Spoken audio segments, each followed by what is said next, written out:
look at you and it's easy to see you are that someone I've been trying to meet. നമ്മുടെ പുതിയ കാഴ്ചകളിലേക്ക് എല്ലാ എൻ്റെ കൂട്ടുകാരെയും ഞാൻ സ്വാഗതം ചെയ്യുകയാണ്.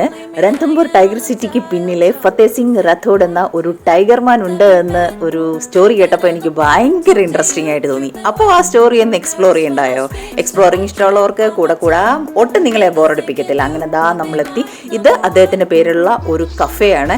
അപ്പോൾ ഇവിടെ ഇതിപ്പം പീക്ക് വിൻ്റർ ടൈമാണ്. ഇവിടെ നമുക്ക് അങ്ങനെ പെട്ടെന്ന് ചെന്ന് നമുക്ക് ഇവിടെ നിന്ന് റെസ്റ്റോറൻറ്റിൽ നിന്ന് കഴിക്കാനൊന്നും പറ്റില്ല. നമുക്ക് നേരത്തെ ബുക്ക് ചെയ്യണം. ഇവിടെ കൂടുതലും ഫോറിനേഴ്സ് മാത്രമാണ് വരുന്നത്. ഇദ്ദേഹമാണ് ഞാൻ പറഞ്ഞ ആൾ. അപ്പം നമ്മൾ കയറുമ്പോൾ ഉള്ള ഒരു ഏരിയ ആണ് ഇത്. അദ്ദേഹത്തിൻ്റെ ഫോട്ടോസൊക്കെ വെച്ചിരിക്കുകയാണ്. ഈ കാണുന്നത് അദ്ദേഹത്തിൻ്റെ ഏറ്റവും ഇളയ മകനാണ്. ഇദ്ദേഹമാണ് ഇപ്പോൾ ഈ കഫേ റൺ ചെയ്യുന്നത്. ഇവിടുത്തെ ഏറ്റവും രസമായിട്ടൊരു കാര്യം എന്ന് പറയുന്നത്, നമ്മൾ അവിടുത്തെ മെനു കാർഡ് തുറക്കുമ്പോൾ സാധാരണ നമ്മൾ ഒരു റെസ്റ്റോറൻറ്റിൽ ചെല്ലുമ്പോൾ കാണുന്ന മെനു കാർഡിൽ കാണുന്ന കാര്യങ്ങളൊന്നുമല്ല നമ്മൾ ആദ്യം കാണുന്നത്. നമുക്ക് കാണാൻ കിട്ടുന്നതെന്ന് പറഞ്ഞാൽ ടൈഗറിനെ കുറിച്ചാണ്. ടൈഗറിനെ, ആ ഒരു ബിഗ് ക്യാറ്റിനെ കുറിച്ച് ഫുൾ ഡീറ്റെയിൽസ് ആണ് നമുക്ക് ആദ്യം കാണാൻ കിട്ടുന്നത്. എനിക്ക് ഭയങ്കര രസമായിട്ട് തോന്നി കേട്ടോ. ഒരു 2 പേജോളം ഉണ്ട് അതിനെപ്പറ്റി. അപ്പോൾ അദ്ദേഹം എന്ന് പറയുന്നത് ഒരു 50 ഇയേഴ്സോളം ഇന്ത്യൻ ഫോറസ്റ്റ് സർവീസിലായിരുന്നു. അതുകൊണ്ട് തന്നെ ഈ ഒരു ബിഗ് ക്യാറ്റിനെ പറ്റി ഒരുപാട് അറിവുകളുണ്ട്. പെട്ടെന്നാണ് അദ്ദേഹത്തിൻ്റെ ശ്രദ്ധയിൽപ്പെടുന്നതും ഇത് പെട്ടെന്ന് ഇതിൻ്റെ നമ്പേഴ്സ് കുറഞ്ഞു വരുന്നു. അപ്പോൾ ഇതിനെ എങ്ങനെ പ്രൊട്ടക്റ്റ് ചെയ്യണം, അതായത് ഒരു ടൈഗർ സംരക്ഷകൻ ആയിരുന്നു അദ്ദേഹം എന്നാണ് പറയപ്പെടുന്നത്. അപ്പോൾ ഇതെന്ന് പറഞ്ഞൊരു റെസ്റ്റോറൻറ്റിൻ്റെ ആംബിയൻസ് ഒന്നുമല്ല, ഒരു ഹവേലിയുടെ പോലത്തെ ഒരു ആംബിയൻസ് ആണ് നമുക്ക് ഫീൽ ചെയ്യുന്നത്. തടികളുടെയൊക്കെ കണ്ടോ, വുഡൻ വർക്കൊക്കെയുള്ള ഡോർസൊക്കെയാണ്. അതിൽ നമ്മുടെ നാട്ടിലേക്ക് പോലത്തെ വർക്കുകളും ഒക്കെയാണ് നമുക്ക് ഇവിടെ കാണാൻ കിട്ടുന്നത്. അപ്പോൾ ആദ്യം മിസി റൊട്ടി, ഇത് നല്ല ടേസ്റ്റി ആട്ടോ. ഇത് ഇത് ഭയങ്കര രസം ഇത് കഴിക്കാൻ. അതായത് ഇത് തവയിലല്ല, തന്തൂരിലാണ് ഇതിങ്ങനെ എടുക്കുന്നത്. ഇതിന് പ്രത്യേകം അങ്ങനെ കറികളും ഒന്നും വേണ്ട. ഇത് തൈര് അച്ചാറൊക്കെ കൂട്ടി നമുക്ക് കഴിക്കാൻ പറ്റും. അപ്പോൾ ആദ്യം ഇതാണ് എടുത്തത്. അപ്പോൾ കാര്യങ്ങളിലേക്ക് പോകുന്നതിന് മുമ്പ് ജസ്റ്റ് ഞാനിത് പറഞ്ഞേ ഉള്ളൂ. വന്നപ്പോൾ ഇതൊക്കെ കൂടെ പറയണമല്ലോ. അപ്പോൾ അവിടെ തന്നെ അദ്ദേഹം ഉപയോഗിച്ചിരുന്ന എല്ലാ സാധനങ്ങളും അവിടെ നമുക്ക് കാണാൻ വേണ്ടി ഇങ്ങനെ വെച്ചിട്ടുണ്ട്. ഇദ്ദേഹം ഒരു 50 വർഷത്തോളം ഇന്ത്യൻ ഫോറസ്റ്റ് സർവീസിൽ വർക്ക് ചെയ്യുമായിരുന്നു. അതുകൊണ്ട് തന്നെ ഈ ബിഗ് ക്യാറ്റിനെ പറ്റി ഒരുപാട് കാര്യങ്ങൾ അദ്ദേഹത്തിന് അറിയുകയും ചെയ്യുക. അങ്ങനെ ആ ഒരു ടൈമിലാണ് പിന്നെ ഫോട്ടോഗ്രാഫി ഇദ്ദേഹത്തിൻ്റെ ഒരു പാഷനായിരുന്നു. അപ്പോഴാണ് പെട്ടെന്ന് നോട്ടീസ് ചെയ്യുന്നത് ഈ നമ്പർ ഓഫ് ടൈഗേഴ്സ് കുറഞ്ഞു വരുന്നു അത് ആ ഒരു പർട്ടിക്കുലർ സ്ഥലത്ത്. അപ്പം എന്താണെന്ന് പറഞ്ഞാൽ ഈ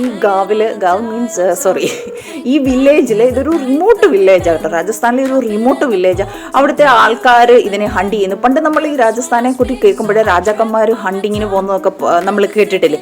അപ്പോൾ അവിടെ ഒരു ഫോട്ടോ ഒക്കെ തന്നെ ഉണ്ട്. അപ്പോൾ അതുപോലെ ഇവരുടെ ജീവിത നിലവാരം വളരെ കഷ്ടപ്പെട്ട ആനിമൽസിനെ എല്ലാം ഈ ടൈഗർ പിടിക്കുന്നു. അങ്ങനെ ഒരു ചിന്തയിലാണ് ഈ ടൈഗറിനെ എങ്ങനെ സംരക്ഷിക്കാൻ. അപ്പോൾ അതിൻ്റെ ഒരു ഫസ്റ്റ് സ്റ്റെപ്പ് എന്ന് പറയുന്നത് തന്നെ ഇവരുടെ ഈ വില്ലേജ് ഒന്ന് റീലൊക്കേറ്റ് ചെയ്യണം. അപ്പോൾ അതിന് ആൾക്കാരെ കൺവിൻസ് ചെയ്യുക എന്ന് പറയുന്നത് അത്ര എളുപ്പമുള്ള കാര്യമല്ലല്ലോ. ഇത് അവിടുത്തെ സീലിംഗ് കാണുന്ന ലൈറ്റുകളാണ്. നല്ല രസമായിട്ട് അത് അറേഞ്ച് ചെയ്തിരിക്കുന്നത്. ഭയങ്കരത്തെ ആംബിയൻസ് ഭയങ്കര രസമാണെന്ന് പറഞ്ഞാലും എന്താ പറയുക, നമുക്കൊരു പ്രത്യേക ഫീൽ. അതുപോലെ തന്നെ ഒന്നും റെഡി ടു ഈറ്റ് അങ്ങനെ ആക്കി വെച്ചിരിക്കുകയല്ല, നമ്മൾ ഓർഡർ ചെയ്യുന്നു.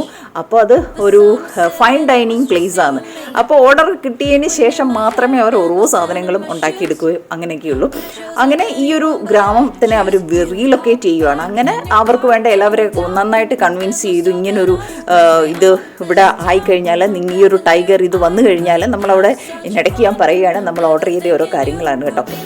ഇവരുടെ ജീവിത നിലവാരം തന്നെ നന്നായിട്ട് മെച്ചപ്പെടും. സത്യമാണ്. ഇന്ന് അവിടെ ടോപ്പ് ബ്രാൻഡഡ് ഹോട്ടൽസ് എല്ലാം ഉണ്ട്. അതും പെർ ഡേ ഇങ്ങനത്തെ ഒരു റിമോട്ട് സ്ഥലമാണെങ്കിലും പോലും പെർ ഡേ ലക്ഷങ്ങളാണ് ഓരോ ഹോട്ടൽസും ബ്രാൻഡഡ് ഹോട്ടൽസൊക്കെ ഇതിനു വേണ്ടി ചാർജ് ചെയ്യുന്നത്. അതോടുകൂടി ഇവരുടെ ജീവിത നിലവാരം തന്നെ മെച്ചപ്പെടുകയും ഇന്ന് ആ ഒരു ഗ്രാമത്തിലെ ഓരോ വീടുകളിലും ദൈവങ്ങളുടെ പടങ്ങളോടുകൂടി തന്നെ ഇദ്ദേഹത്തിൻ്റെ പടവുമാണ് വെച്ചിരിക്കുന്നത്. അപ്പോൾ ഫോറിനേഴ്സാണ് ഇവിടെ കൂടുതൽ വരുന്നതെന്ന് ഞാൻ ആദ്യം പറഞ്ഞല്ലോ.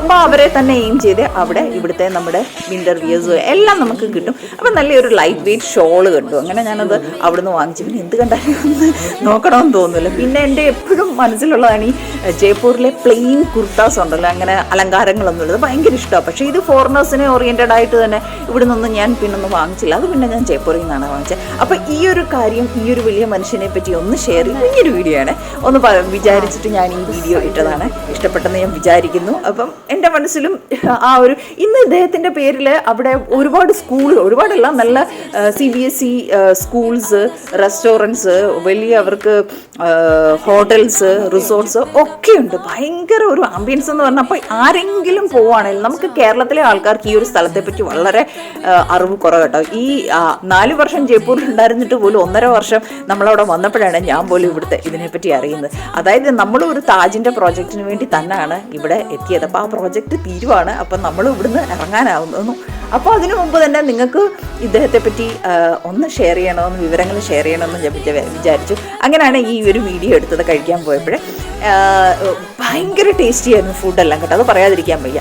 അപ്പം നിങ്ങളിലേക്ക് ഈ വിശേഷങ്ങൾ, സ്റ്റോറി എത്തിക്കാൻ കഴിഞ്ഞാൽ എനിക്ക് ഒരുപാട് സന്തോഷം. വീണ്ടും പുതിയ രന്തംപൂർ കാഴ്ചകളുമായിട്ട് എത്രയും പെട്ടെന്ന് നിങ്ങളുടെ മുന്നിലേക്ക് ഞാൻ വരുന്നതാണ്. അപ്പോൾ പ്ലേലിസ്റ്റിൽ രന്തംപൂരിലെ വേറെ ഒരുപാട് വീഡിയോസ് കിടപ്പുണ്ട്. ഇഷ്ടമുള്ളവർക്ക് വേണമെങ്കിൽ ഒന്ന് ചെക്ക് ചെയ്യാവുന്നതാണ്. അങ്ങനെ ഇന്നത്തെ നമ്മുടെ വീഡിയോ ഇവിടെ നിർത്തുവാണ്. എല്ലാവർക്കും ഒരുപാട് നന്ദി.